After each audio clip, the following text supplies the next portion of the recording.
le fait d'avoir cette étiquette de maladie psychique, de trouble psychique, en prononçant le terme, tout de suite on va se dire « Oh, cette personne, elle est hyper dangereuse ».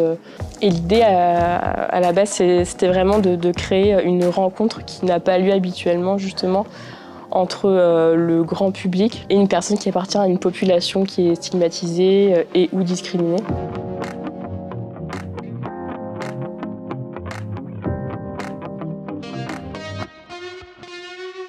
L'idée, c'est de permettre à des personnes qui sont atteintes, qui sont porteurs de troubles, là en l'occurrence ce sont des troubles psychiques, de pouvoir témoigner de leur histoire en racontant une petite partie de leur expérience, de leur vie, de leurs difficultés, à des personnes qu'on appelle des lecteurs qui ont choisi de venir écouter ces histoires. Donc c'est vraiment en fait une lecture qui se fait à voix haute parce que le livre raconte à voix haute le chapitre de son histoire qu'il a choisi.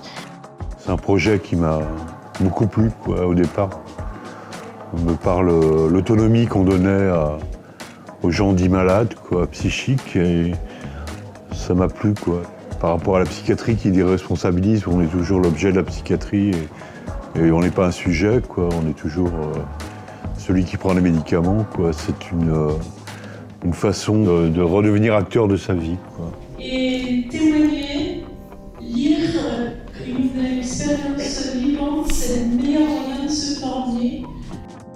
En ce qui me concerne, devenir livre, ça oblige à déjà se poser, faire un retour en arrière sur cette histoire avec toutes ses difficultés, ses souffrances, et puis de se rendre compte qu'on est toujours là, qu'on tient la barre.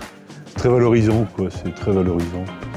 Pour un sujet dit malade qui se prend pour un déchet humain, de redevenir un être humain face à l'autre et de l'intéresser,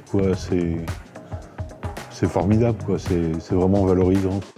Et puis ça permet de donner à entendre à d'autres parents que le rétablissement, c'est pas un mythe, c'est quelque chose qui est réel et qui est une belle aventure, parce que le rétablissement, ça concerne la personne qui est concernée par le trouble, mais ça concerne aussi la famille. C'est-à-dire que nous, on se rétablit aussi, c'est-à-dire qu'on apprend à vivre avec la maladie et on trouve des stratégies, des moyens d'aller bien, d'aller mieux avec notre proche. Donc ça, c'est très important, me semble-t-il.